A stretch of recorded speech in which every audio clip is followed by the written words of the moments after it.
얘들아 수업 시작해 볼게요. 먼저 너희들 일단 동탄중학 지금 우리가 동탄중학교 한백조 출간사를 같아서 같이 시작하는데 태빈이 은준이야? 은준아 그 출결 패드 눌렀어? 네. 은준이 한백중이니? 네. 지금 동탄중학교 한백중학교가 지금 출간사가 같아서 같이 모였는데 너희가 학교에서 나간 진도조사가 필요한데 동탄중학교는 어떻게 나가? 1,3만. 잠깐만. 선생님 기재해야 되니까.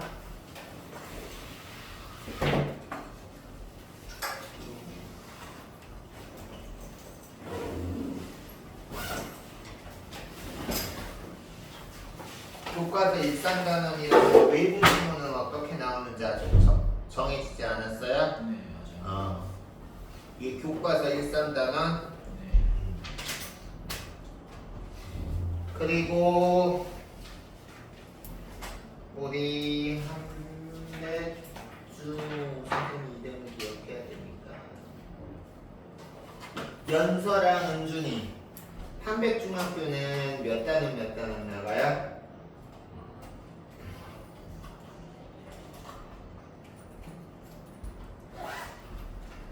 교과서 이번에 시험 범위 1단 나와요. 1, 2? 맞아요? 혹시 한번 거기 연세형 휴대폰에 저장된 거나 그런 거 있으면 한번 기록해봐. 아니 찾아봐봐. 1, 2단원 1, 2단원 2단원은 2-1만 나왔네요. 1단원 전체랑 2-1 네. 외부 지문은 아직 모르겠고 외부 질문은 거의 없어요. 저 없을 거죠. 없어요? 그래요.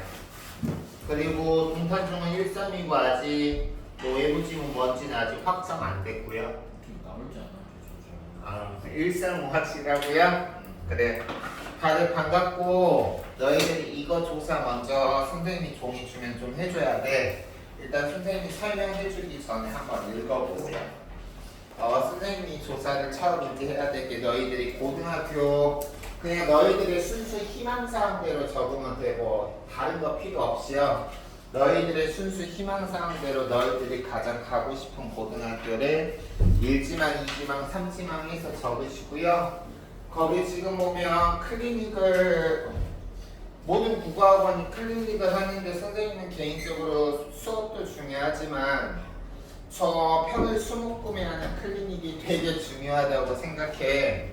그렇기 때문에 지금까지 클리닉 했던 친구는 새로 시간 잡아서 하면 되고 그렇지 않은 친구는 수목금 중에서 선생님이 거기 기재한 시간 안에 올 수 있는 시간 다른 영어학원이나 수학학원 혹시 과학도 다니는 친구 있는지 모르겠지만 그런 시간 가급적 피해서 너희들이 한 번 정도는 시간을 꼭 내서 주중에서는 주말에 선생님이랑 수업한 거를 너희들이 이제 검사도 받고 과제에서 이해 안 가는 거를 그거 같은 경우는 1대1 첨삭 수업이라고 해서 너희들이 평일에 이렇게 같이 수업을 하느라고 이해가 안 갔던 것들을 1대1로 받을 수 있는 되게 대신 공부하거나 이럴 때 도움 많이 돼. 그렇기 때문에 시간 하나 설정해서 같이 적은 다음에 제출해 주세요. 저 근데 수요일에 8시 20분부터 가능한데 그럼 8시 20분까지 오시고 지각하면 맴매할 거야. 지각하면 맴매할 거야. 알겠지? 네. 특히 늦게 등원하는 친구는 특히 지각 피해 주셔야 돼요. 저희도 시간이 없는데 어떻게 수목구매 아예 시간이 안 돼? 네. 왜? 학원 때문에 수요일에는 일정이 어떻게 되는데?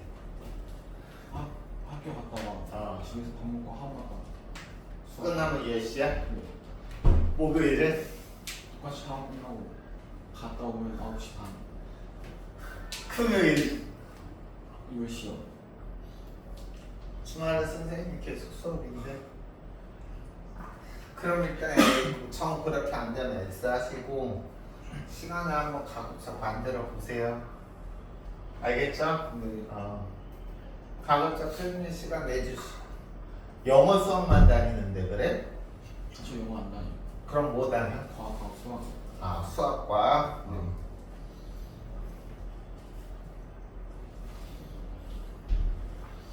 우리 늦게 온 친구가 채빈이었나?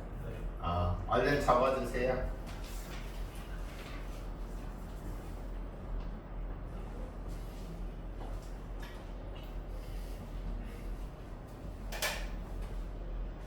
고등학교 1지망, 2지망, 3지망 다 적은 친구들이랑 클리닉 시간 다 적은 친구들은 학교 이름 꼭 써서 다 쓴 친구 선생님한테 주세요.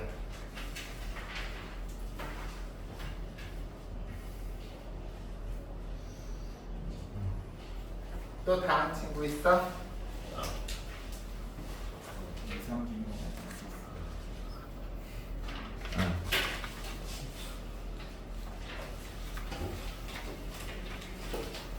특히 8시 이렇게 오는 친구들은 절대 지각하지 말거라. 알겠지, 채빈아? 강연아, 알겠지? 시간이 부를 수도 있어서 그러면 이때 나눠서 오겠다는 뜻이야? 둘 다 가능한데 하루에서 부른 날은 무거워. 그래서 그럼 둘 중에 하루를 오겠다고? 매 주마다? 그냥 잠깐만.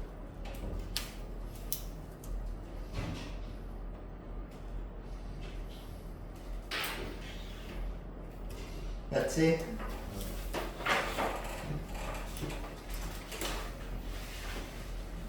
재빈이랑 강현이는 클리닉 지각하지 마시고 알겠죠? 그래. 고생했고 일단 선생님 처음 친구 이름이 동탄 중이에요? 한글 중이에요? 선거 중. 그럼 강의실 잘못 오셨네요. 다른나.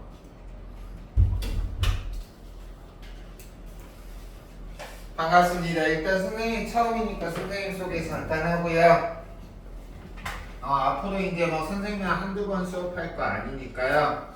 선생님 소개 간단히 하고 수업 들어갈 때 오늘 일단은 다 나갈 거니까 집중력 있게 들어주시고요. 선생님 이름이고요. 번호 하나 저장해 주세요. 휴대폰 거대야 되는데 여기는 휴대폰 통이 없네.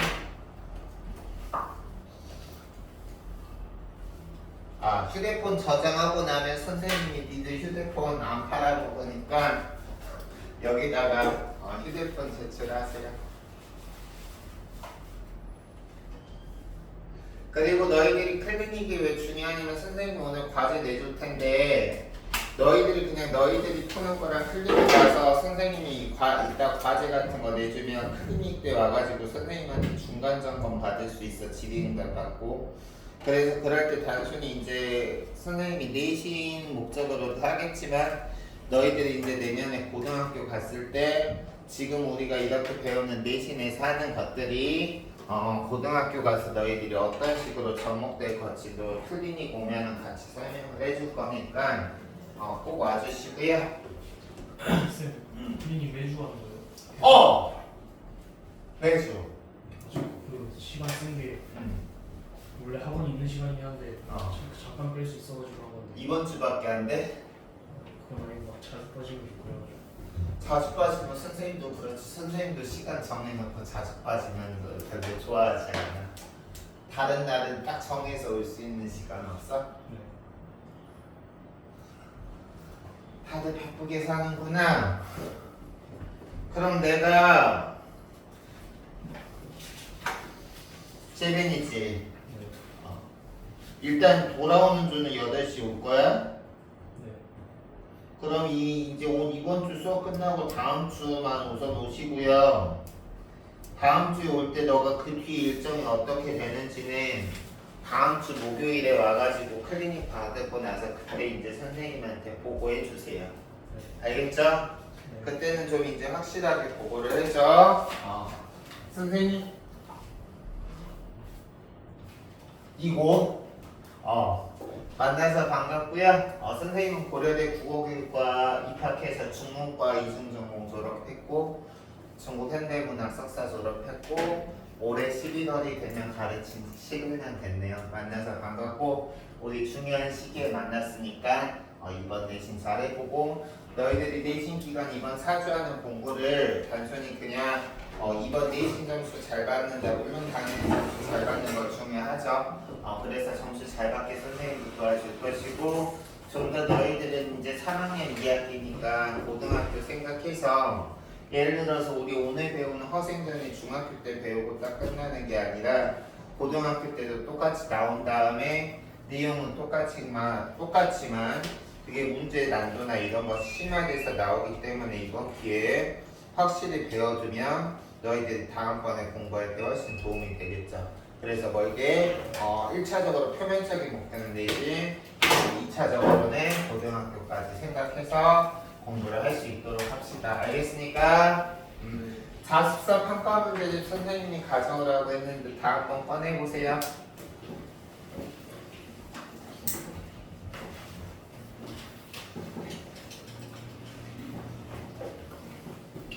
일단 선생님이 맨 앞에 소변을 하나씩 풀고 채점해 오라고 했는데 해오셨나요?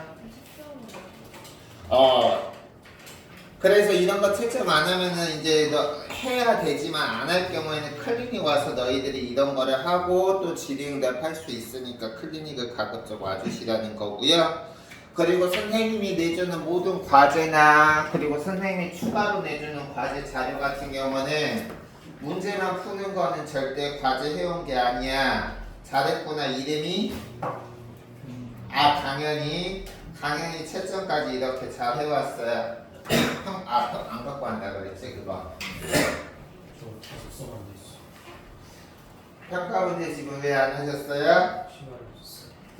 시간이 없은 게 아니라 만들지 않은 게 아닐까요? 고생했고요 은준이는. 쌤한테 항상 아팠어. 다른 선생님한테? 그래도 선생님은 널 처음 보잖니? 너도 선생님이 아직 어떤 선생님인지 모르지만 나도 너가 아직 그러니까.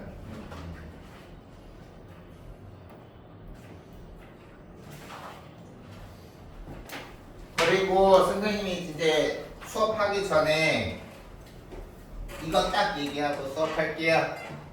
선생님이 사실 지금 너희들한테 엄청난 선물을 주고 있는 거야. 뭔지 모르죠? 너희들도 응원해 주길 바래요. 선생님이 자그마치 자랑할 건 아니다만 23년 동안 골초였어요. 근데 지금 금연한 지 6일차예요. 냄새 안 나죠? 네. 그래서 선생님이 금연을 하면 선생님도 좋겠지만 너희들한테도 당연히 좋겠죠. 그래서 이게 보면 사실 너희들한테 주는 선물이기도 작은 선물이기도 한 것 같아. 처음 너희들 만났을 때 선생님이 금연을 해보니까 담배 피면 아무리 냄새 안 내게 뭘 뿌리고 하더라도 옆에 가보니까 똥 냄새가 나더라고. 내가 안 펴보니까 알겠더라고. 그래 해보고 얘들아 식사 좀 오겠습니다. 허생전 시작할게요. 일단 우리가 허생전 같은 경우는 선생님이 일단 너희들 같은 경우 판서 잘해야 되는데 허생전 같은 경우는 시작합니다. 일단 허생전의 작품 작가부터 너희들 알아주세요. 박지원이에요. 우리가 2학년 교과서에서 너희들 내신할 때 혹시 양반점 공부한 친구 있나요? 양반점? 막 1차 매매 증서, 2차 매매 증서 나오고 나서 2차 매매 증서 보고 막 부자가 나를 도둑놈으로 만들 생각이냐고 한 다음에 도망가 버린 거. 기억 안 나? 그 작품이기도 한데 이 박지원 같은 경우는 주로 이제 조선 후기 신학자면서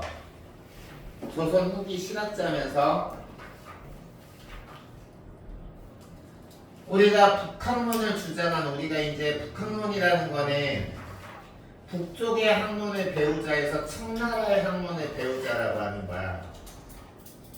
그래서 우리가 북학론을 주장한 조선 정조의 문장가이자 실학자라고 생각을 해주시면 되고요. 그리고 여기 보면 박지원 같은 경우는 사신사의 일원으로 청나라에 달려오는 여기 지금 보면 이 연암집이라는 게 있는 연암집에 우리가 이제 2학년 때 주로 나오는 양반전이나 3학년 때 이렇게 보게 되는 허생전이 지금 나오는데 이 허생전 같은 경우 보기 위해서 일단 너희들이 여기서부터 먼저 봐야 돼. 이 부분 지금 보면 허생전 같은 경우는 열알기에 수록된 한문소설인데 이 부분 너희들이 필기 꼭 해주세요.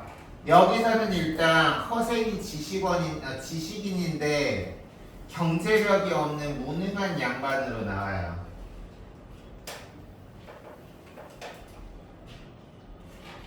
경제력이 없는 무능력한 양반으로 나오다가 얘들아 이제 특히 이제 여기 여학생 한 명밖에 없는데 만약에 결혼을 했는데 남편이 경제력이 없으면 답답해 죽을 거잖아. 그래서 우리가 이제 아내에 의해서 갈등을 일으키게 되고 그걸 바탕으로 해서 여기 보면 나중에 이완대장과의 갈등을 통해서 우리가 이제 비판하는 건 첫 번째 양반층을 비판하기도 하지만 두 번째 당시에 취약한 경제체제를 나타내기도 하는 거야.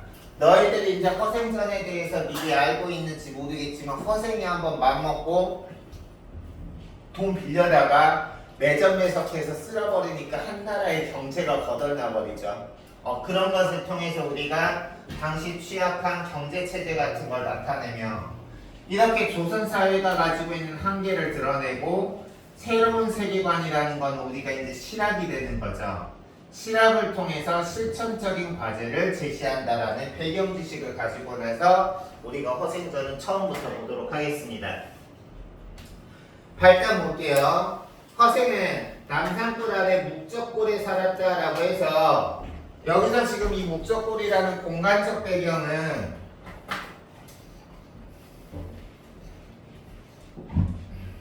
선생님은 개인적으로 앉아서 하는 거 선생님이 물론 힘들면 종종 앉아서 수업할 때도 있는데 선생님은 개인적으로 선생님이 앉아서 수업하는 건 별로 선호하지 않아요. 내가 정말 힘들면 앉아서 하지만 진짜 못 참겠지 않은 이상 선생님이 이렇게 서서 이렇게 수업을 보통 할 겁니다. 그래서 여기 보면 목적골에 살았던 공간적인 배경이 있는데 여기서부터가 포인트죠. 지금 허생이 살고 있는 거 보면 집이라고 해봤자 비바람에 다 쓸어가는 초가집에 살고 있었다. 다시 말해서 허생에 가능한 형편의 말을 해주고 있고 이런 거 필기하시고요. 여기서는 단순히 그냥 허생은 하나이기도 하지만 당시에 경제적으로 무능한 여기서 당시라는 거는 조선 후기가 되겠죠. 조선 후기에 경제적으로 무능한 양반을 대표하는 거야.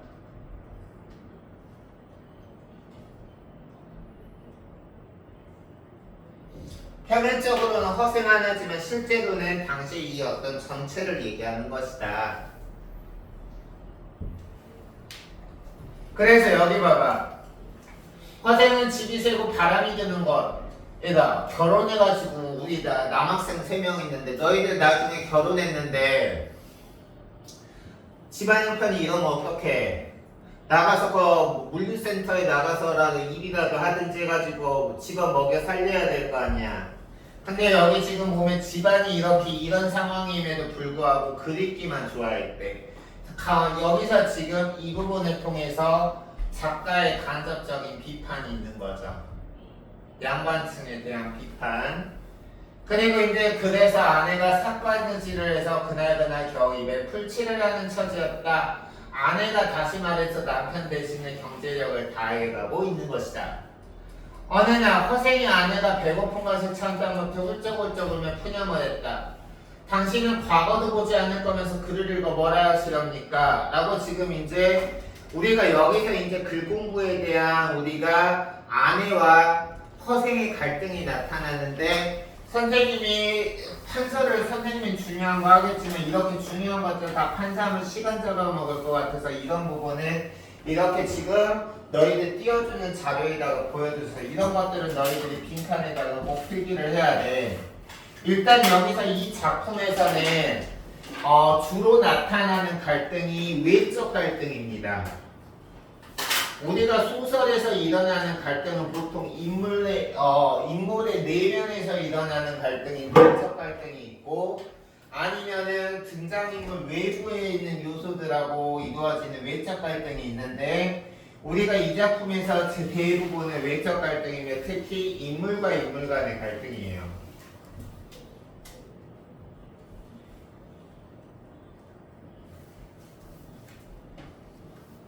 그래서 우리가 이제 허생을 중심으로 해서 인물과 인물 간의 갈등은 허생과 아내와의 갈등, 허생과 이완대장과의 갈등이 있는데 첫 번째, 허생과 아내와의 갈등은 뭐냐?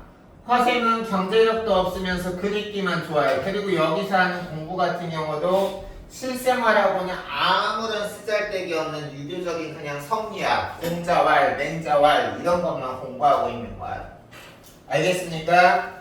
그래서 허생의 성격은 비실용적이고 관념적이고 이걸 다른 말로 추상적이라고 할 수도 있겠죠.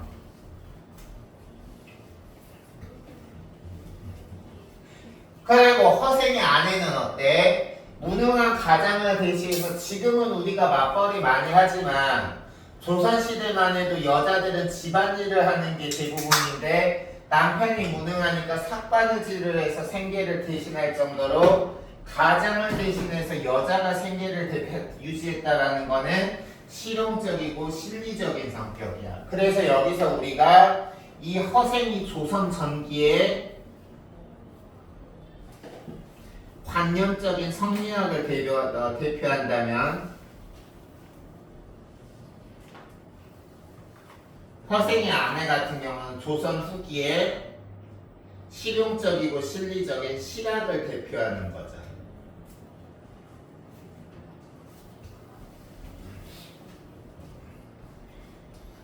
일단 이해갑니까? 그래서 여기서는 당연히 박지원이 실학자니까 여기서는 지금 보면 작가는 아내의 입을 빌려서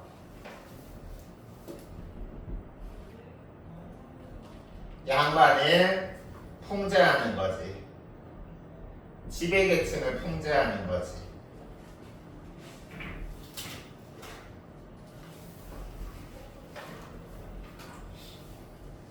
됐습니까? 필기 못한 친구 있으면 빨리 필기해 주세요.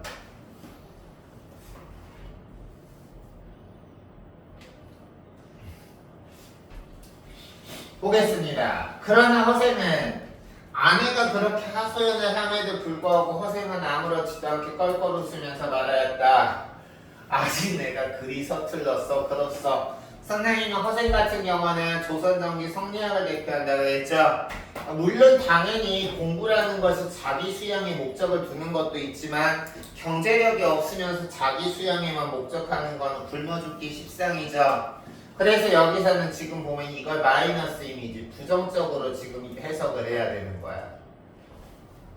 그러면 당신께서는 공장이 물건 만드는 노릇도 못한단 말입니까? 내가 글만 읽었지 물건 만드는 법은 배우지도 않았는데 어떻게 한단 말이에요? 그러면 물건이라도 파시죠. 근데 우리가 당신은 상공상이라고 해서 장사치 상인이 제일 천한 직업이었어. 그래서 허생이 내가 자영업을 하려면은 밑전이 있어야 되는데 가진 돈도 없는데 장사치를 어떻게 한단 말이에요? 참다 못한 아내가 여기서 지금 보면 이 부분을 통해서 양반을 간접적으로 비판하는 거야. 표면적으로는 남편을 비판하는 것이지만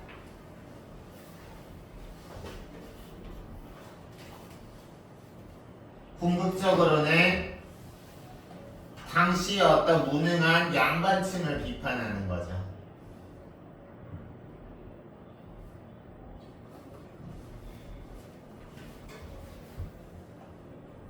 여기서 지금은 물론 이런 문제는 안 나오겠지만 여기서 우리가 추론할 수 있는 속담은 지렁이도 밟으면 꿈틀한다 그랬죠. 그쵸?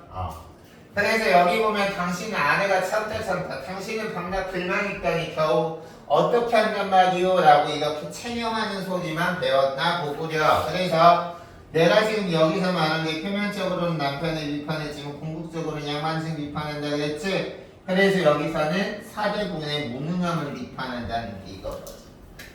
미안해. It's not my mistake. 괜찮나요? 잠깐만. 아니 너 미안해. 다 진짜 너 갈수록 이상하니? 어떤 게 나 하나 이거 괜찮니? 괜찮아? 어둡거나 불편하면 말해. 그래서 여기 지금 보면 도둑질이라도 해야 될 거 아니요 라고 하니까 허생이 이마주고 책장을 집어치우고 벌떡 일어났다. 아깝구나. 내가 애초에 글을 읽기 시작할 때 목표가 10년 동안 자기 수양, 인격 공부하려고 10년 동안 경제적 밥벌이도 안 하고 글을 배우려고 했대. 정말 무능하죠. 그러면 10년 동안 뭐 먹고 살려고. 그래서 여기 보면 이제 겨우 7년밖에 안 되었으니 어쩔 거라. 그나마 7년이나 버텼네. 3년 못 채웠다고 지금 안타까워하면서 아내의 질책을, 다시 말해서 마누라의 성화에 지금 못 이겨서 집을 나가는 거야. 알겠어? 그러면 여기서는 지금 보면 오른쪽 문제 보면 허생의 아내가 허생에게 역정을 낸 거는 다시 말해서 실용적이거나 실리적인 면이 없었던 거죠. 알겠어? 그 부분이 여기서 지금 보면 생계는 거들떠보지도 않고 글 읽기에만 몰두했다라는 이 부분이 바로 몰두인 거야. 여기서 지금 남편이 글 읽기 하는 자체가 나쁜 게 아니라 생계는 무시하고 현실은 무시하고 글 읽기만 중시하는 게 문제인 거죠. 아시겠어요? 다음 보겠습니다. 허생은 그 길 밖으로 문으로 나섰다. 그러나 서울장안에 아는 사람은 하나도 없었고 허생은 종로 내거리 가서 아무 사람이나 묻었고 누가 제일 부자요라 해서 지금 변시부자 알려주는 거죠. 그래서 여기서 변시부자는 우리가 누구 어떤 계층을 대표하냐면 우리가 조선 전기에는 사농공상이라고 해서 신분질서가 엄격했어요. 양반, 농부, 공인, 물건 파는 사람, 상인에서 엄격했는데 조선 후기로 넘어가면 신분질서가 후기로 넘어가면서 무너지면서 신분질서가 동요하면서 조선 후기가 되면 농업이나 수공업을 통한 신흥 부자층이 발달하기 시작합니다. 조선 후기가 되면. 그래서 우리가 조선 후기가 되면 이 신흥 부자층이 막 양반의 신분을 사기도 하는데 여기서도 변시부자가 양반의 신분을 사지는 않고 여기서 지금 이 변시부자는 상업으로 부를 얻은 계층, 농업이나 수공업으로 부자가 된 계층을 대표하는 인물이라고 생각하시면 돼요. 필기해 봅시다.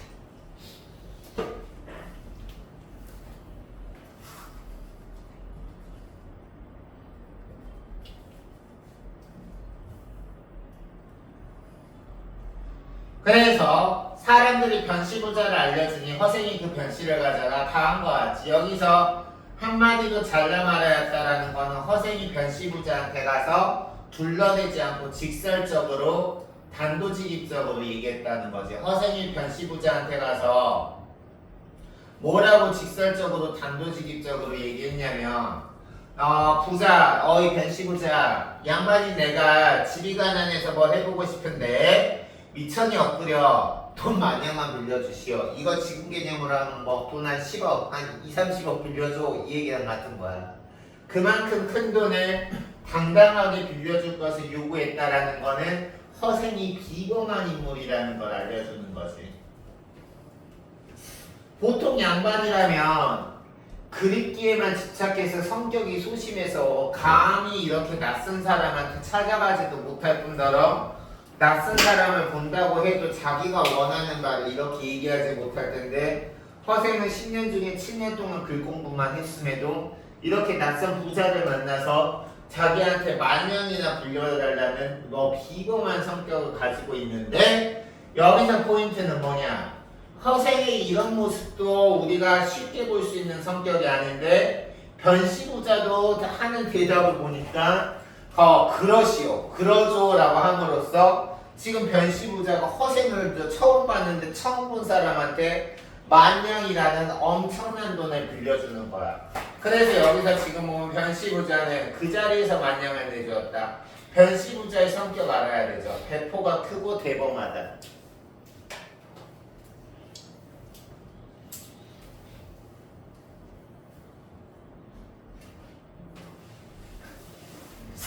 좀 만만치 않아? 허생은 돈 받았던 고맙다는 인사 없이 당당하게 나가버렸대. 현실에서 일어날 수 없죠. 그래서 여기 보면 병부자가 허생한테 돈을 빌려준 까닭은 행색은 초라하지만 말이 우리 구질구질하게 끌수록 사람의 신빙성이 떨어지잖아. 그래 안 그래? 그래서 여기 보면 말이 간단하면서 눈망울이 또렷해서 비겁한 구석이 없고 거기서 만냥이나 불려달라는 게 허생이 돈의 욕심이 있어서가 아니라 다른 어떤 귀한 뜻이 있다라는 걸 알았기 때문에 불려줬다는 거죠. 알겠어? 그래서 쉽게 말하면 허생의 비범한 면모를 알아보았기 때문이다.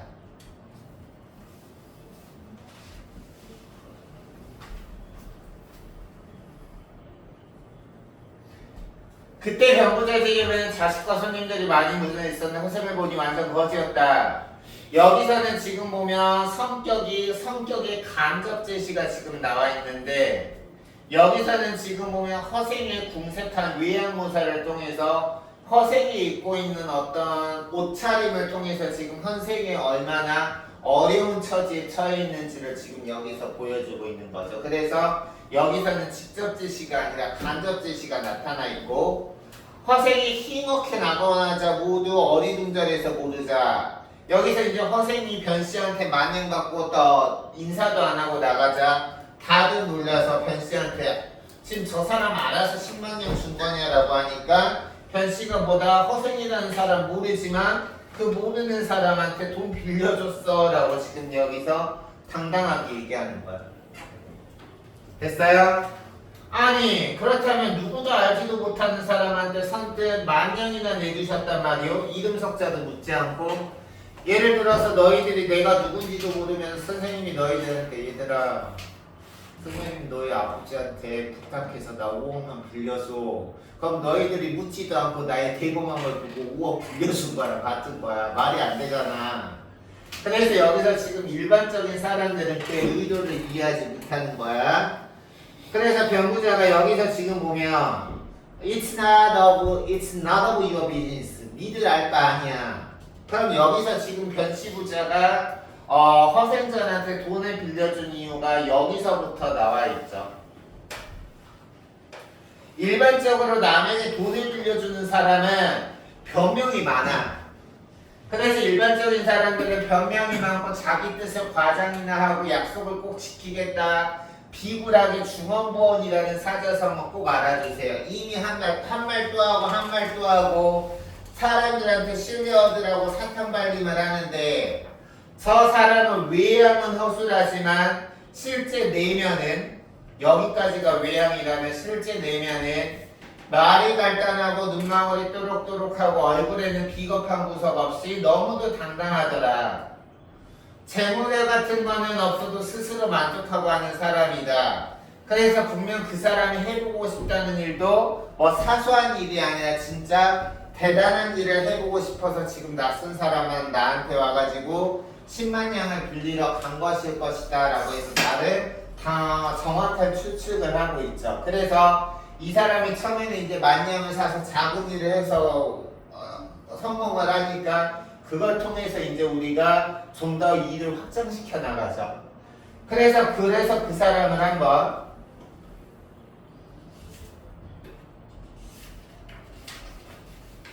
사람을 한번 시험해 보려는 거야. 안 줄 거라면 모르지만 이왕 줄 바야 이름은 알아서 모르겠나. 내가 안 줄 거면 뭐 하지만 이왕 줄 바야 내가 그 사람이 알아서 뭐 하겠나.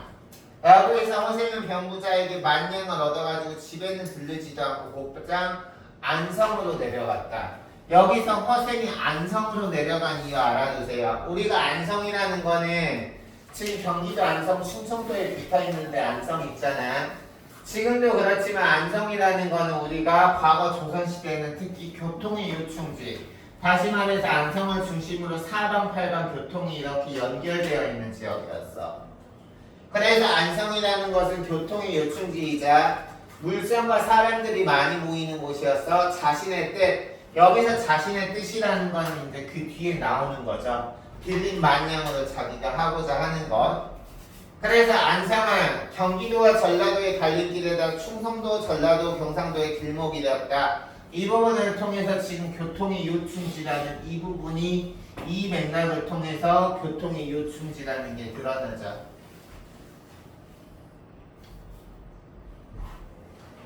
됐나요? 반갑습니다. 이 부분 볼게요. 그러면 우리 아까 말했지만 허생하고 병부자가 처음 만났던 그 상황을 우리 한번 되돌이켜보자. 둘 다 평범한 사람이니 둘 다 보통 사람이 아니냐? 보통 사람이야, 보통 사람 아니야? 얘들아, 허생하고 병부자 둘 다 보통 사람이야, 보통 사람 아니야? 좋은 면에서 보통 사람 아니죠? 그래서 여기 보면 허생이라는 거는 조선 경제의 취약성을 이용해서 큰 돈을 번 인물이야. 아직까지는 그 내용이 나와 있지 않지만. 알겠어? 그리고 변씨보자 처음 만나서 더 조롱함, 이렇게 굴종하지 않고 자기가 원하는 걸 당당하게 말할 수 있는 기계와 태도를 지닌 인물이다. 그리고 병부자 같은 경우는 큰 부자로 허생의 뜻에 비칠 수 있게 도와주는 배포 있는 인물이다. 그래서 너희들이 헷갈리면 안 되는 게 허생이 초반부에는 무능한 지식인으로 나왔지만 그 아내한테 쫓겨났고 나서부터 이 소설의 본격적인 부분에서 허생이라는 거는 비범한 어떤 면모를 가진 비판적 지식인이라는 게 중요한 거야. 물론 앞부분에 처음 출발할 때는 무능한 지식인으로 출발하지만 이 사람이 이제 현실을 깨닫고 나서 한번 행동에 움직이기 시작하고 나서는 일반적인 어떤 보편적인 무능한 양반하고는 대비되는 비판적인 지식인으로 변모한다. 꼭꼭꼭 필기해주세요.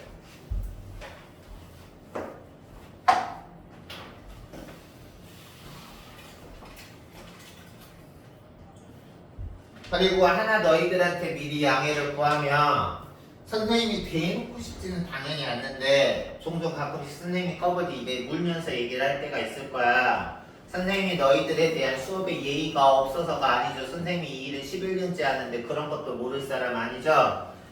지금 선생님이 금연하면서 너무 힘들어. 너희들은 아는지 모르겠지만 그런 껌이 있어. 좀 도움이 되는 껌. 그래서 저 힘들 때는 그거 하고 있는 거니까 지금 저 선생님이 참고 계시구나. 나도 대놓고 안 할 거니까 좀만 양해 부탁해. 알겠죠?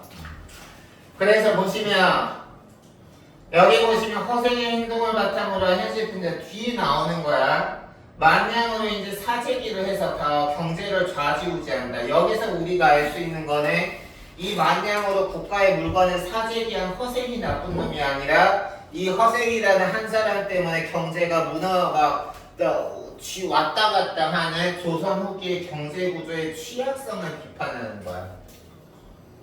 알겠어요?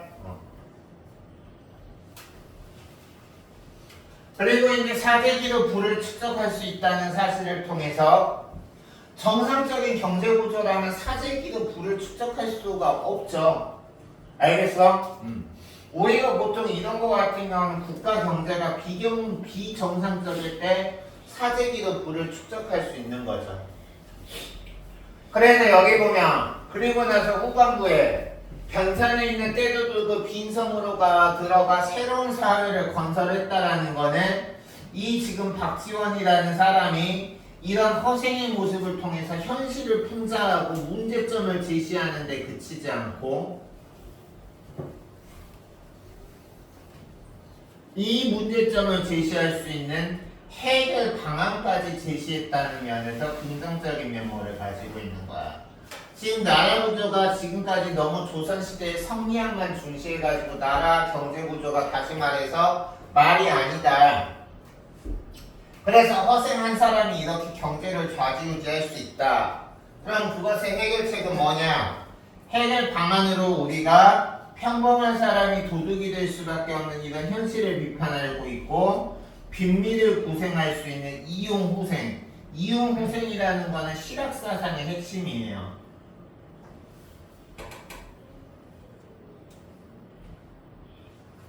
일반 백성들에게 실질적인 이로움이 되어야 되는 거야. 실질적 이로움.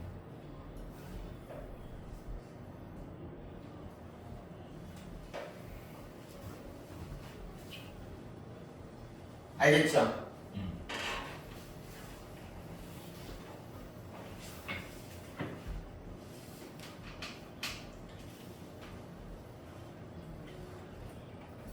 됐습니까? 다음 넘어가도 되겠어?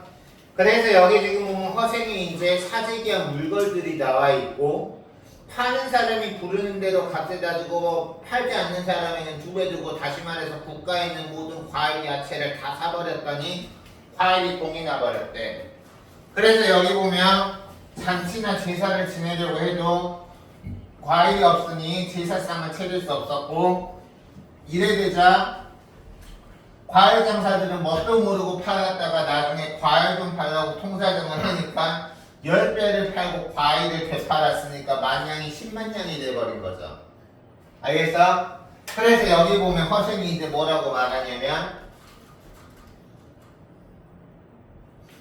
겨우 망령으로 나라 경제를 나 혼자 흔들어 놓았으니 이 나라 형편 정말 가관이구나 라고 해서 여기서는 당대의 취약한 경제 구조를 비판하고 있고 이걸 통해서 우리가 허생이 비판적 지식인임을 알 수 있는 거죠. 여기서 허생은 물론 초반에 등장할 때는 무능한 지식인으로 나오지만 국가 경제를 비판할 정도 이렇게 당대의 취약한 경제 구조를 인식할 정도로 비범한 어떤 비판적 지식인이라는 걸 알면서 이제 10만 냥으로 재산이 10배로 늘어났으니까 사업을 크게 벌려서 제주도로 넘어가서 이제 과일이 아니라 말총이나 망건 같은 다시 말해서 갓과 망건에 만드는 재료인 망을총을 사버리니까 나라에서 역시 지금 과일 다 독점해버리니까 사람들이 난리가 난 것처럼 망건과 갓과 망건 뛰어올라서 다시 말해서 이제 사람들이 다 이제 막 허생한테 가서 말총 좀 팔라고 하면서 10만 냥이 또 10배로 100만 냥으로 늘었겠죠. 그래서 허생이 엄청난 돈을 모으게 되었다. 선생님도 한번 이거나 해볼까? 한 나라에 있는 이거 하지 말고 한 나라에 있는 거 뭐 하나 다 지금은 그럴 수가 없는 구조죠. 내가 어떻게 한 나라에 있는 거 모든 걸 다 써서 이렇게 할 수가 있나요? 근데 당시 조선 경제 구조가 취약했으니까 한 사람이 이렇게 해버리면 나라가 흔들흔들 거렸다. 예, 알겠습니까? 다음 페이지 넘어가죠. 그래서 여기 보면 이제 여기서 큰 돈을 벌게 되니까 그럼 여기서 우리가 잘못 생각하면 안 되는 게 여기서 이렇게 허생이 사재기를 통해서 부를 축적했다는 거는 개인이 잘 먹고 잘 살기 위해서야. 그것도 있겠지만 더 커다란 목적이 있었죠. 여기서 지금 우리가 허생이 이렇게 재산 불리기를 한 거는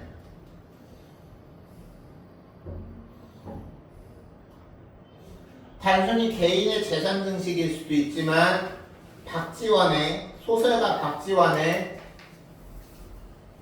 이용후생 널리 세상을 이롭게 한다는 이 이용후생 정신을 실현하기 위해서 그런 거죠. 그래서 지금 이렇게 많이 번 돈을 통해서 지금 박지원이 한 거는 자기 아내랑 가족이랑 잘 먹고 잘 살았다가 아니라 여기 지금 보면 영광 혹시 바다 멀리 살 사람이 살만한 빈섬이 없냐고 빈섬 하나 찾고 있어. 알겠어? 그래서 지금 여기 빈섬한테 도둑놈 끌고 가서 율도국 건설에서 널리 사람들이 편하게 살 수 있는 이상사회 건설하려고 그러잖아. 그쵸? 그래서 여기 지금 보시면 빈섬이 있다. 그래서 여기 보면 쭉 설명 보니까 허생이 있다라는 말을 듣고 자네가 나를 그 빈섬으로 인도해 준다면 평생 보기를 누릴 것을 하면서 뱃사공을 통해서 허생이 지금 이 그림에 있는 빈섬을 향해서 가게 됩니다. 그래서 여기 지금 보면 이제 그 빈섬에 도착하고 나서 도착했는데 실제로 도착해 보니까 마음에 들지 않는데 그 지금 사공이 되려다 준 빈섬을 보면 땅이 천리도 안 되니 뭘 한단 말이냐.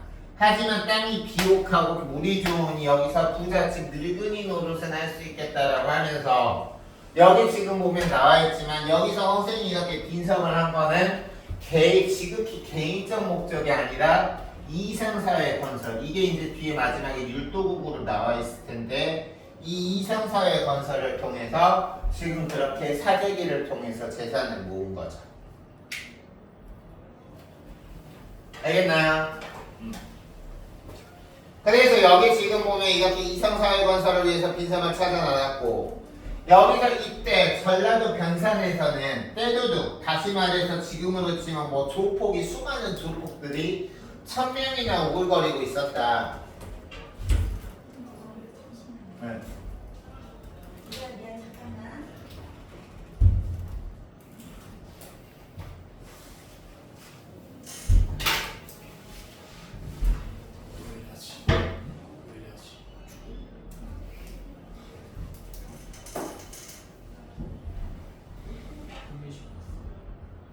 우리 너 우리 너네 왜? 이상우? 어? 왜 뭐라고? 그분이 그 골키퍼 해주는 거 타고 이상한 그리고 비디오 원더맨이고 그거 뭐냐? 요즘 빠진댔어요 요즘은. 진짜 거짓말 아니에요? 어? 거짓말 아니에요? 아니 그 진짜 저야 투명 빠지고 원동현이랑 누구? 한번 따면 좋을 것 같아.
잘 치셨나요?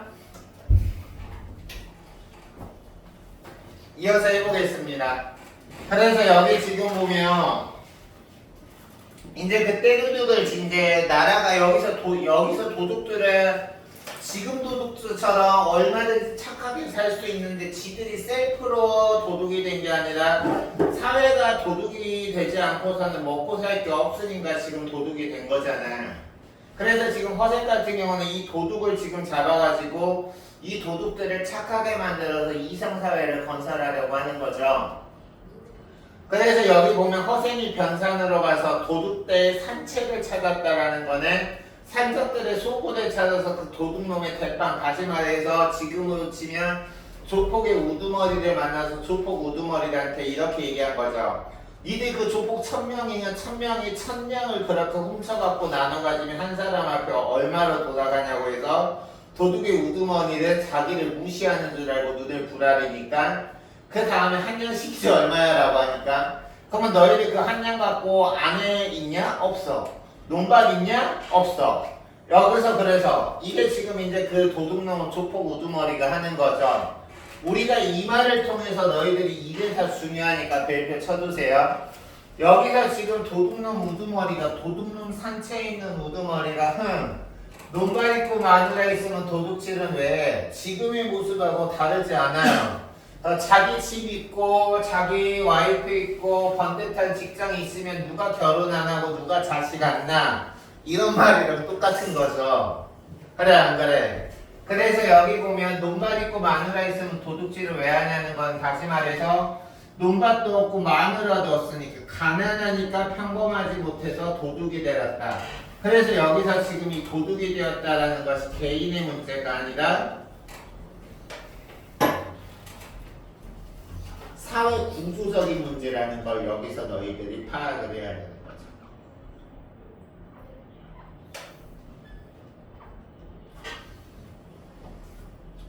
물론 그렇다라고 해서 도둑놈이 됐다라는 것을 정당화할 수는 없죠. 그래도 이제 그 원인이 사회 구조적인 문제가 좀 더 많다라는 거죠.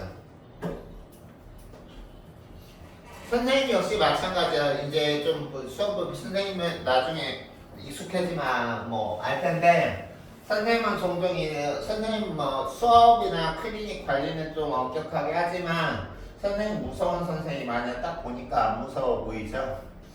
안 무서워 보이나요? 무서워 보이나요? 그래서 여기 지금 보면 사회 구조적인 문제다. 그럼 너희들이 그러면 왜 여기서 아내 없고 집 썩고 솟아서 농사짓고니 안 하냐? 그래서 여기 지금 보면 이제 방법을 제시하고 있죠. 그래 안 그래? 허생이 방법을 제시하고 있죠. 근데 우리가 이런 지금 악순환에 빠진 사람한테는 그 방법을 모르잖아. 지금 도둑놈들도 이렇게 다른 사람처럼 평범하게 살고 싶은데 그러지를 못해서 어쩔 수 없이 도둑질하는 거고, 도둑이 그래서 나도 그렇게 평범하게 살고 싶은 거 몰라서 그러냐, 돈이 없으니까 나도 도둑질을 하는 거니까 라고 하니까 이 대사 여기 봐야죠. 이제 허색이 도둑 등록한데 명색이 도둑질을 한다고 하면서 돈이 없다는 게 말이 되냐? 전 그렇다면 내가 마련해 주지. 내 바닷가에 가면 붉은 깃발을 단 매들이 보일 게야. 그 배에는 돈이 가득 있다. 와서 가져가고 싶은 만큼 가져가게 하면서 총총 가버리니까 저런 무슨 돌 아이를 봤나, 스톤 베이비를 봤나 하면서 그 도둑들은 처음에는 허생을 말도 안 되는 이상한 사람으로 봤다. 알겠습니까? 그래서 여기 지금 보시면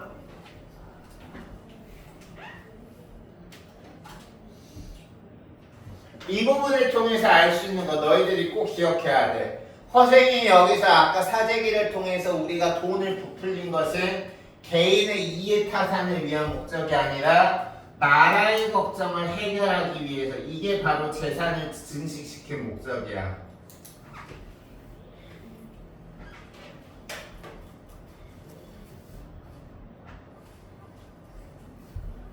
그래서 아까 빈섬을 찾아본 것도 이 도둑들을 설득해서 빈섬으로 이주시켜서 방법을 가르쳐주고, 즉 지금으로 치면 다시 말해서 그냥 무조건 1000만원 100만원 주는 게 아니라 그 사람들이 스스로 일해서 돈을 벌 수 있는 방법을 이렇게 지금 제시하는 거죠. 알겠어요?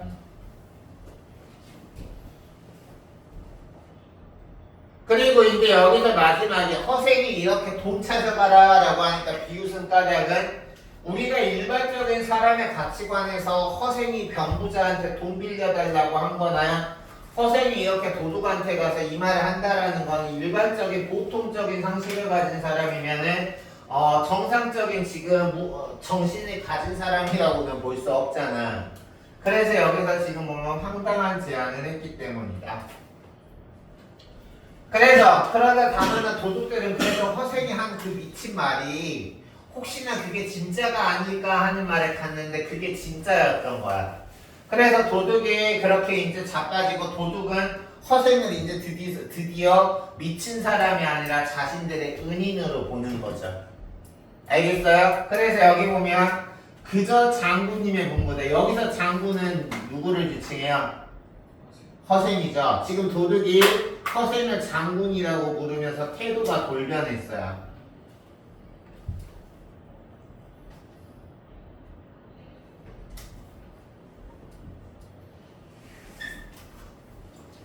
됐어요? 그래서 여기 보면 허생의 말이 떨어지니까 뭔가 돈자리로 했으나 기운 깨나 쓴 놈도 백냥을 다 짊어지지 못했다. 얘들아 봐봐. 여기를 통해서 볼 때 100냥도 나름 당시 기준으로 치면 큰 돈이라는 거 알 수 있죠. 근데 아까 허정이 변씨한테 갖다놓자 몇 냥 빌려달라 그랬어? 10,000냥 빌려달라 그랬죠? 그걸 통해서 이제 얼마나 끼고만지 알 수 있고. 이제 여기 보면 100냥도 짊어지지 못하는 놈들 도둑질을 어떻게 하냐? 근데 너희들이 평민으로 가도 지금은 지금 개념으로 치면 너희들 이미 전과자 빨간 줄 그어져 있어서 너희들 이미 전과자 빨간 줄 주민등록증이 그어져 있기 때문에 평민으로도 못 돌아가. 이렇게 말을 하면서 내가 여기서 기다릴 테니 100냥씩 가지고 나서 이거 2개 별표. 결혼할 여자 소원 말을. 이게 바로 이제 그 빈 섬에서 정상적인 생활을 영위하기 위한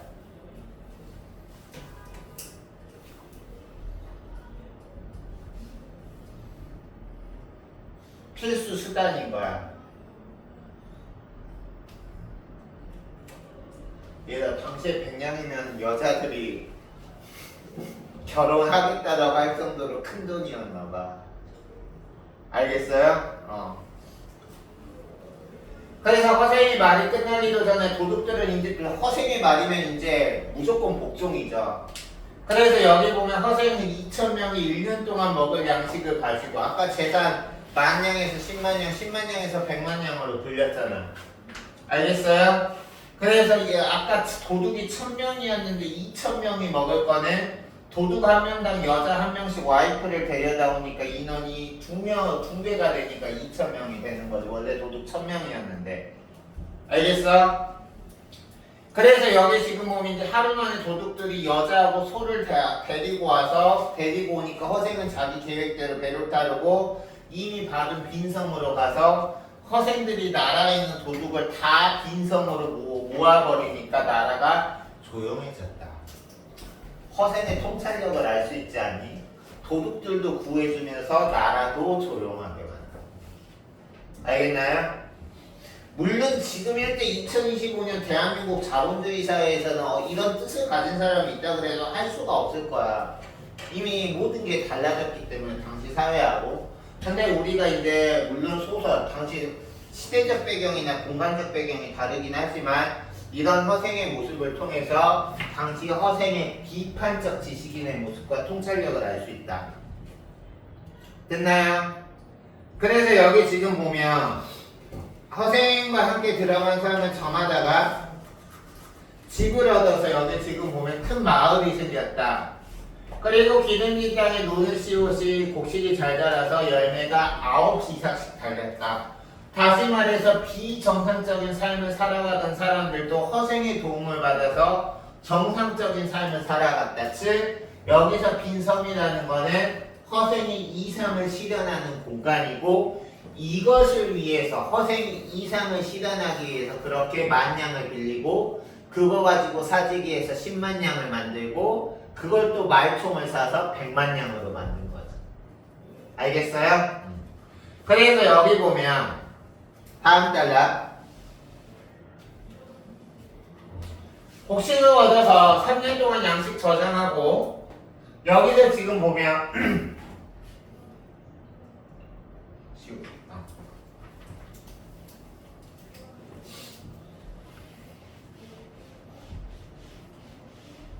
여기 보자. 이제 뭘 좀 해본 것 같다. 자기 이상을 실현했어. 됐어요? 이상 실현했어.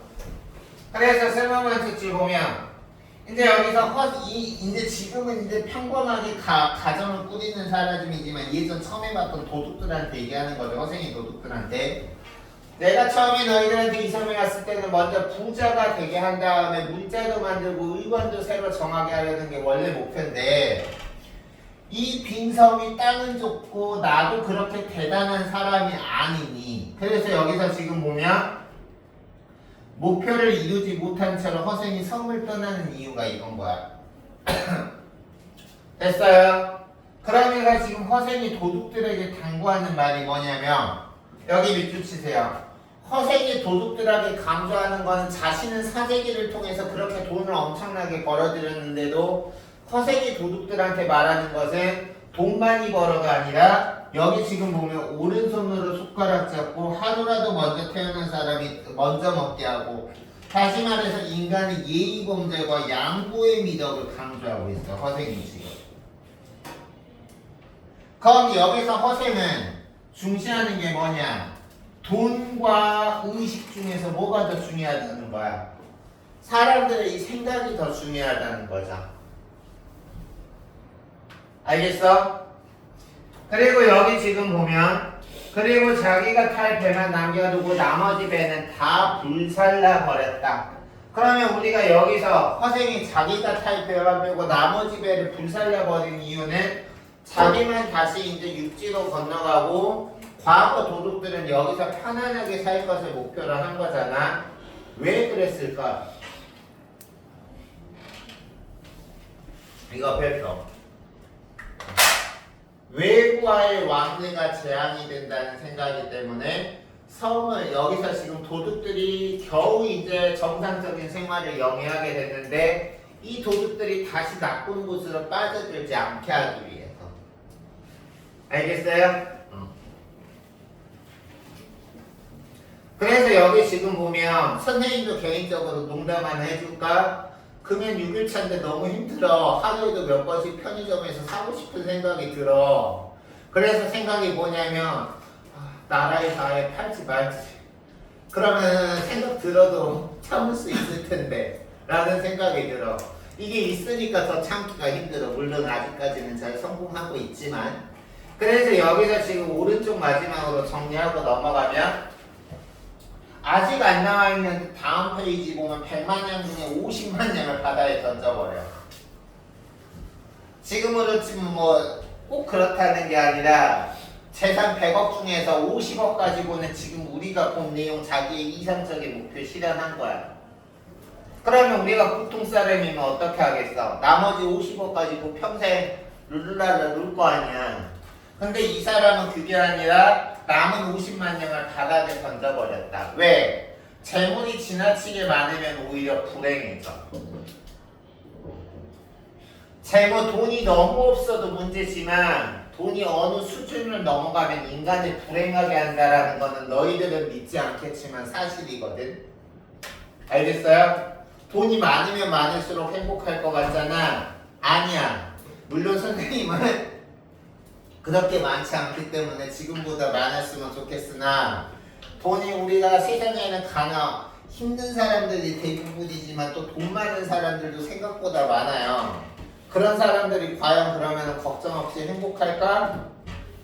아닌 건 너희들도 알고 있잖아. 그래서 여기 지금 보면 재물이 많으면 혼란을 준다. 그래서 여기 보면 이 허생을 통해서 우리가 알 수 있는 가치는 뭐냐? 돈도 중요하지만 돈보다 더 중요한 게 있다. 그래서 인간의 기본 덕목 위에 지식이나 학문이나 혹은 지나친 재산은 오히려 재앙이 되는 거야. 선생님은 선생님의 가치관으로 100% 이거 동의해요. 물론 돈은 많으면 자본주의 사회에서 살기 너무 편해요. 너희들은 들어봤는지 모르겠지만 돈 있으면 지구상에서 제일 살기 좋은 나라가 대한민국이라는 말도 있어. 사실이야. 내가 만들어낸 말 아니야. 선생님 역시 동의하고. 하지만 돈이 지나치게 많으면 불행해진다. 이 내용을 너희들이 알아두시면 그 다음 넘어가시면 가지 않으면 오는 사람도 없겠지. 다시 말해서 외부와의 왕래를 차단하려는 거죠.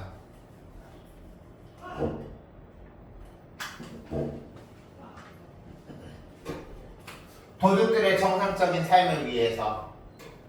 그리고 이제 여기서 아까 100만 냥 중에서 남은 50만 냥 던져버렸어. 왜? 100만 냥이면 조선 땅 안에서도 다 쓸 수가 없대. 그러니까 이 조그만 섬에서는 50만 냥 내가 갖고 있어봤자 더 쓸 데가 없다라고 해서 여기서 지금 허생이 추구하는 것은, 다시 말해서 지향하는 것은 인간의 의식과 덕목이고, 허생이 변씨한테 마냥 덥석 빌렸다라고 해서 돈만 하는 돈벌레라고 생각하면 안 돼. 허생은 자기가 추구하는 지향하는 인간의 올바른 의식을 추구하기 위해서 수단으로 먼저 빌린 거고 허생이 지향하고 피하는 거는 지나친 재물 추구인 거죠.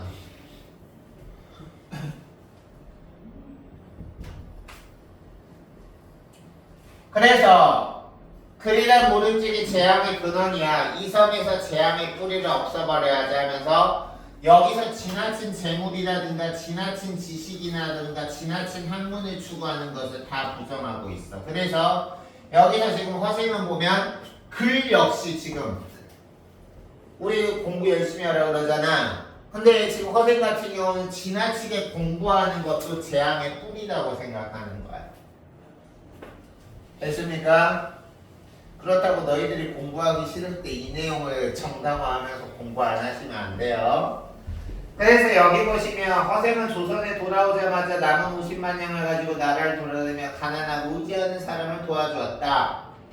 그랬는데도 10만 냥이나 남았대. 그러면 10,000냥 갖고도 자기는 9만 냥이나 남는 거죠. 알겠어요? 그래서 이제 10만 냥이나 남았으니까 10,000냥 갚으려고 병부자 가서 나 알겠소라고 하니까 병부자가 뭐라고 대답하느냐?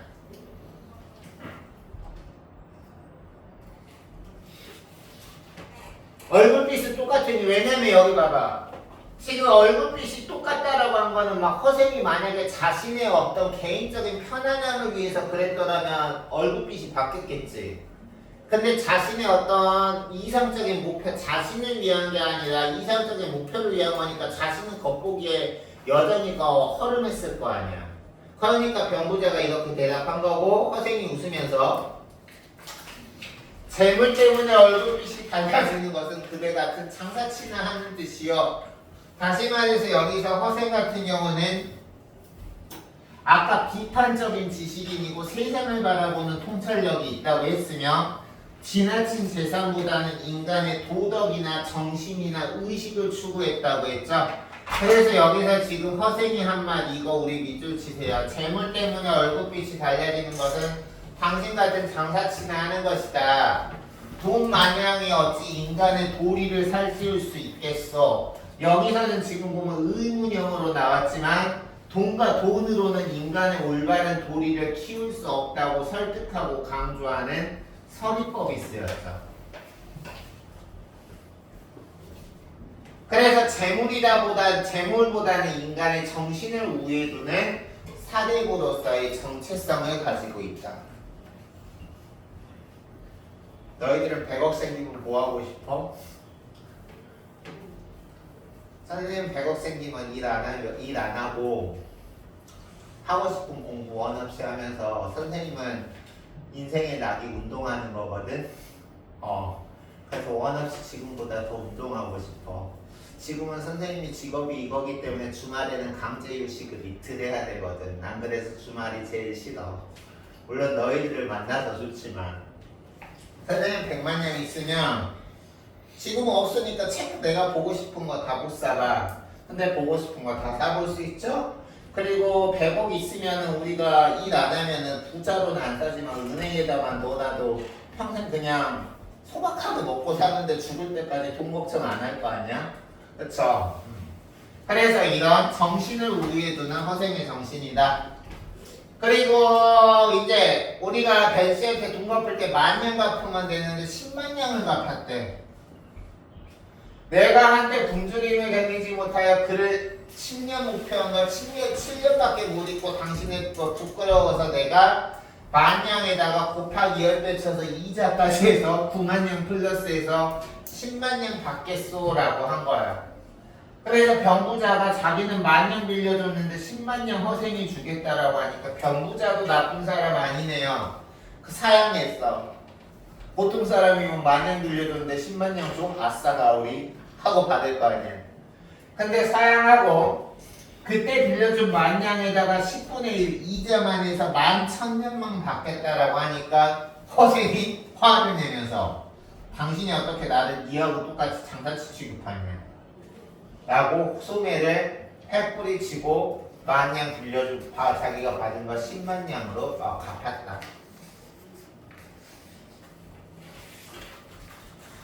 됐어요? 그럼 오른쪽 질문 펼칩시다. 허생이 병부자한테 화를 내고 간 거는 자기는 장사치가 아니라 장사치가 자기를 대하는 태도가 마음에 안 든 거고, 이건 다시 말해서 이게 왜 이래? 허생은 재물에 욕심이 없었기 때문이다. 됐습니까?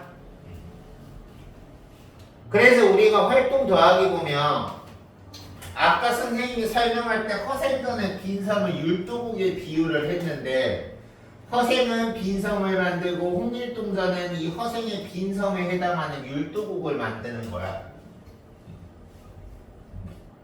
알겠어? 그럼 얘가 이거 차이점 봅시다. 빈섬은 도둑들을 모아다가 농사짓게 하는 농경사예요.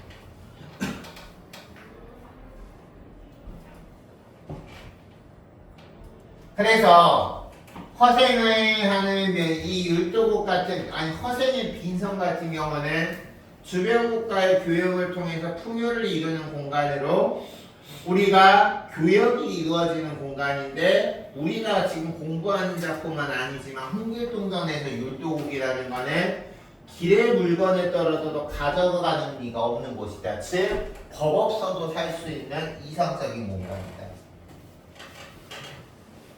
됐습니까? 그래서 병부자가 아무리 허생을 붙잡아봐야 저 사람 보통 사대부가 아니라는 걸 알고 허생을 뒤로 따라가 보니까 허생이 집까지 이제 병부자가 이제 스토킹을 한 거겠죠.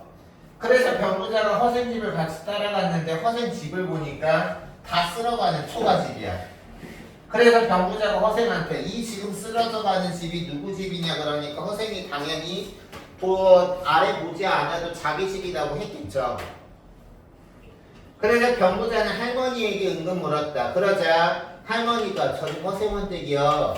허생은 가난한 살림에 7년 동안 허생은 글 읽고 돈 안 벌고 글만 읽었더니 집이 이렇게 허름해져서 5해나 지내도록 안 돌아온다고. 여기서 지금 할머니가 허생이 5년 동안 안 나갔다라는 거는 이 5년간의 행적이 지금 우리가 공부한 위에 나타나 있는 거죠. 됐어요? 그래서 안사람 허생의 와이프죠. 허생의 와이프가 남아서 허생이 떠난 날을 제삿날로 알았다. 와이프는 5년 동안 남편이 나가서 안 들어오니까 남편 죽은 줄 알았던 거야. 됐어요? 그래서 여기 보면 병부자는 그제야 자기를 찾아온 손님의 성이 이 할머니가 말한 허생이라는 것을 알고 나서 한숨을 내셨다. 이때는 병부자는 10만냥을 가지고 나서 허생이 이렇게 힘들게 살고 있다는 걸 알고 나서 병부자가 허생은 좀 잘 먹고 잘 살라고 10만냥을 돌려주려고 하니까 허생은 받지 않았대. 그러고 나서 허생이 하는 말이, 내가 부자가 되고 싶었다면 100만냥을 왜 내가 100만냥에서 50만냥을 바다에 버리고 10만냥만 가졌겠어. 내가 당신한테 돈 10,000냥 빌린 목적은 내가 부자가 되기 위한 목표가 아니었어라는 거죠. 그래서 여기 보면 병부자 당신께서 그렇게 나를 걱정해 주신다면 내가 당신한테 의지해서 밥을 먹겠으니, 즉 기본적인 의식주만 지금 여기서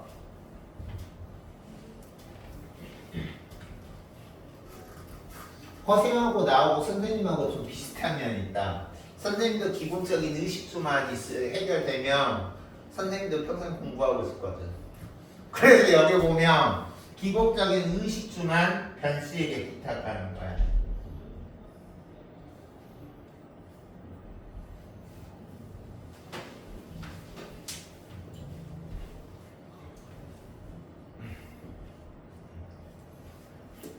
그래서 나는 기본적인 의식주만 해결되면 내가 추구하는 삶을 살겠소라고 변씨한테 얘기하는 거죠.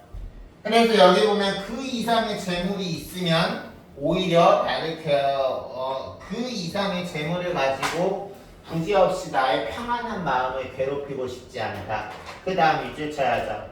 최소한의 재물만 있으면 되고 그 이상은 쓸데없는 것이다. 됐습니까? 그래서 여기 지금 보면 그 말을 듣고 이제 여기 지금 여기서부터 여기서부터 여기까지 지금 변부자가 허생의 기본적인 의식주를 해결해주는 모습이 나와 있고 조금이라도 필요 이상의 것을 도와주면 허생이 정색했대. 알겠어? 그래서 여기서 허생은 안분지족의 삶이다. 즉 안분지족이라는 건 현재 자신의 상태에 만족하며 살아간다는 거죠. 그래서 여기서 지금 허생이 변씨한테 이렇게 말해요. 어째서 나한테 재앙을 안기려 하는 것이요. 어떨 때 허생이 변씨한테 이런 말을 했냐면 조금이라도 많이 변씨가 도와주려고 하면 허생이 변씨한테 이렇게 말하면서 화내는 거야. 알겠어요? 다시 말해서 쓰잘데기 없는 질문은 재앙이라고 생각하는 신념이 나타나 있다. 근데 여기서 보면 이 허생은 술을 좋아했나봐. 기본적 의식주의에 돈 더 갖다 주면 정색하면서 술 갖다 주면 와우 하면서 변씨하고 친구가 돼서 거나하게 친구가 돼서 회포를 풀었대. 그래서 두 사람은 친구가 된 거야. 두 사람의 정이 두꺼워져 갔다. 졸구나. 좀만 기지개 한번 펴고. 그래서 이제 어느 날 변부자가 그렇게 궁금해하라고 물었어. 나한테 10,000냥 가지고 가서 5해가 지나고 나더니 어떻게 다 10,000냥을 100,000냥으로 바꿔가지고 500,000냥은 바다에 버리고 남은 100,000냥 다른 또 남은 500,000냥 가지고 막 사람 도와줬잖아. 그랬는데도 100,000냥이 남았잖아. 그래서 어떻게 그렇게 10,000냥을 100,000냥으로 벌었어. 당연히 변씨는 상인이었기 때문에 이윤추구를 최고로 갖추는 변부자 입장에서 보면 그 기법이 궁금하겠죠. 자기도 글을 보고 싶으니까. 알겠어? 그래서 여기 보면 되게 쉽소. 우리 조선은 외국과 무역이 적고 허생이 이제 사재기로 돈을 벌 수 있었던 요인. 한 사람이 사재기 한다고 나라가 들썩일 것 정도로 이랬다라는 건 당시 조선의 경제 구조가 얼마나 막장이었는지를 알 수 있다는 거죠. 알겠어? 그래서 여기 보면 우리 조선은 외국과 무역이 적고 수레가 나라를 돌아다니지 못해 모든 물건이 우리나라에서만 난다. 그래서 여기 지금 보면 이제 전체적인 내용만 볼게요. 1,000냥은 적으니까 한 번에 독점할 수 없지만 그것을 100냥을 열겨로 사면 여기 지금 보면 이게 바로 장사치들이 하는 방법이다. 여기서부터 여기까지는. 근데 10,000냥을 가지면 나라 전체를, 나라 물건 전체를 독점할 수 있다.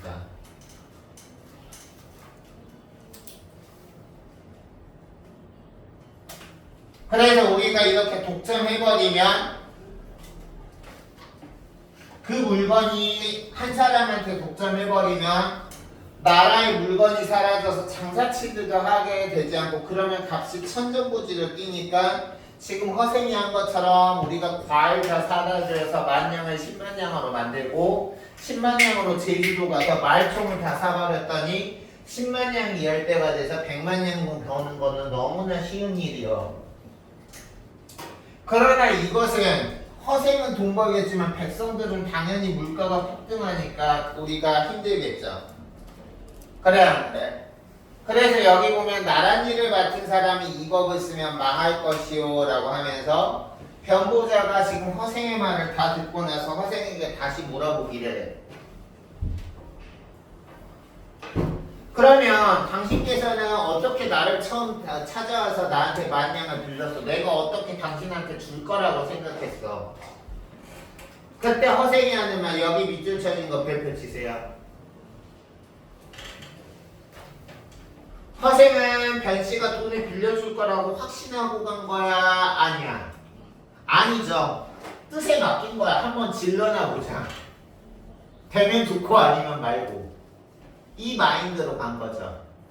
그래서 여기서 별표 치세요. 운명론적 세계관. 그래서 내가 이건 확신했다는 거야.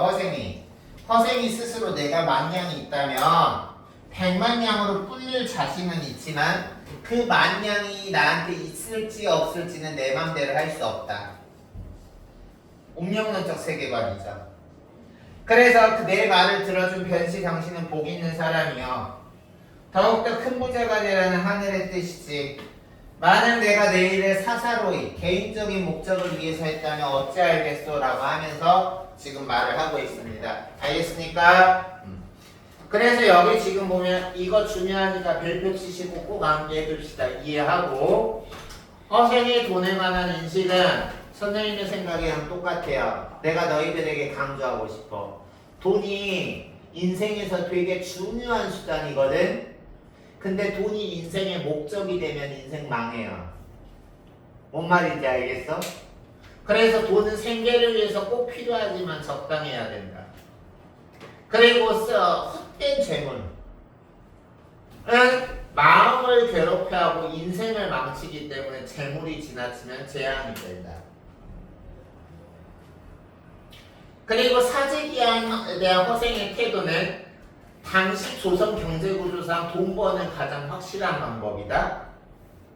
근데 이거는 백성한테는 힘든 거니까 다시 말해서 대통령이나 국회의원이 이렇게 하면 그건 안 된다. 알겠어?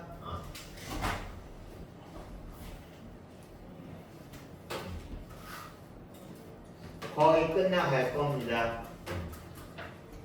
허생전까지는 하고 우리가 쉬게 하려 허생전이 되게 기네.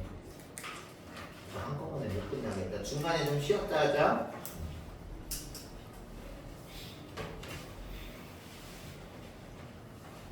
기지개 한번 펴세요.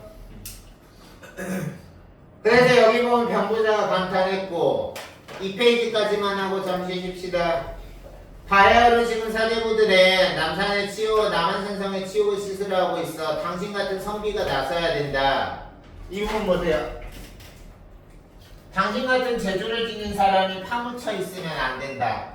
그래서 병부자는 허생처럼 지략과 지혜를 갖춘 사람이 청나라에게 받은 치욕을 갚아하는 국가의 중요한 일을 맡아야 된다고 생각하니까 이 지금 여기서 허생이 하는 말은 뭐냐면 예로부터 인재가 나라에서 일 못하는 일이 한둘이 아니여.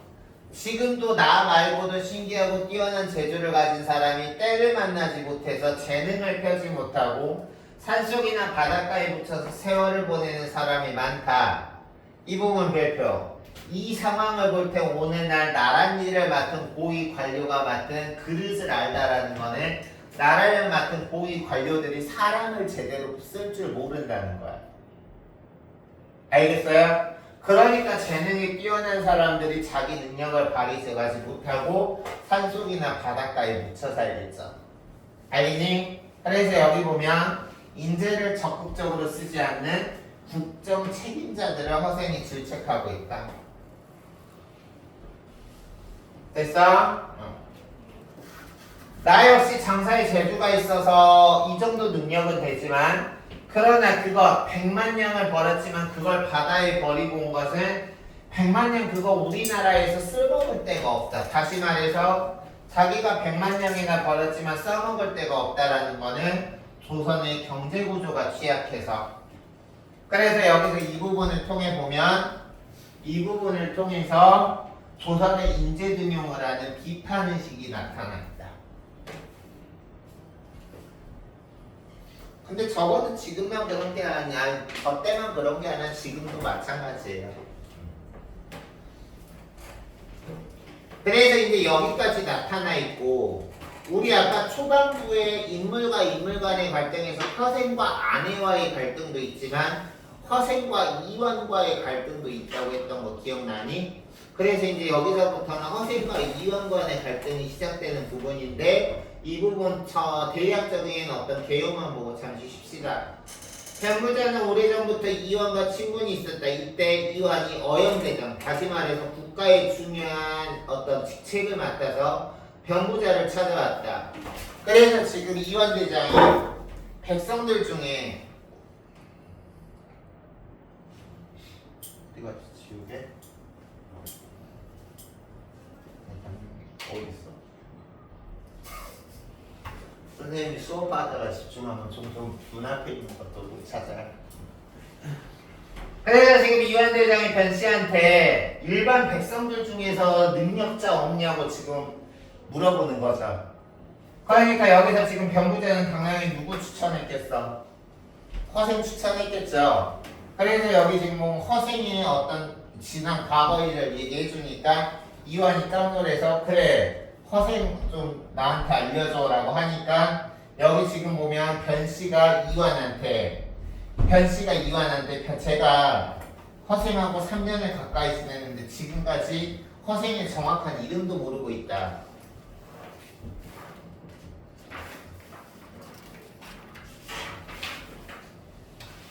그냥 허씨라는 것밖에 모르겠다. 그래서 보통 사람이 아닌 게 틀림없다라고 하면서 이제 이완대장하고 허생이 지금 나오는 건데 여기까지 하고 쉴 텐데 우리 이제 2교시 할 부분은 어떤 내용이 있나 보면 허생과 이완대장의 갈등 양상은 허생은 비판적 지식인이고 우리가 빈섬에서 도둑들 구해준 것처럼 현실 대응책을 지지하는 사람인데 이완대장은 명분을 중시하는 거야. 이건 너희들이 어떻게 알아야 되냐면 우리 중국에서 명나라하고 청나라가 있어요. 알겠어?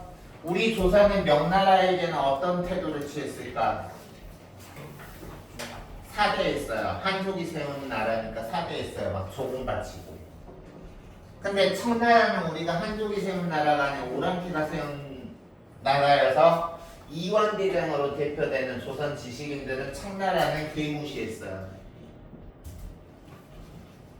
근데 허생은 어때요? 단순히 그리는 게 아니라 실생활에 도움이 돼야 된다고 생각하는 거잖아. 그래 안 그래? 그럼 우리가 이렇게 생각할 수 있겠지. 이완대장이 무시하는 청나라의 이런 것들을 허생은 똑같이 무시했겠어? 배워야 된다고 생각했겠어? 배워야 된다고 생각했겠죠. 여기서 이제 허생과 이완대장 간의 어떤 가치관 차이에 있어서 갈등이 나오는 거지. 그래서 이완대장은 형식과 예법에 얽매여서 명나라에게는 사대했으니 오랑캐 청나라는 받아들일 수 없다라고 생각해서 형식과 예법에만 얽매였는데 허생은 그 반대로 얘기하니까 받아들이지 못해서 갈등이 일어난다. 알겠습니까? 됐어? 여기까지 질문. 엄성 고생하셨고요. 좀 쉬었다가 합시다.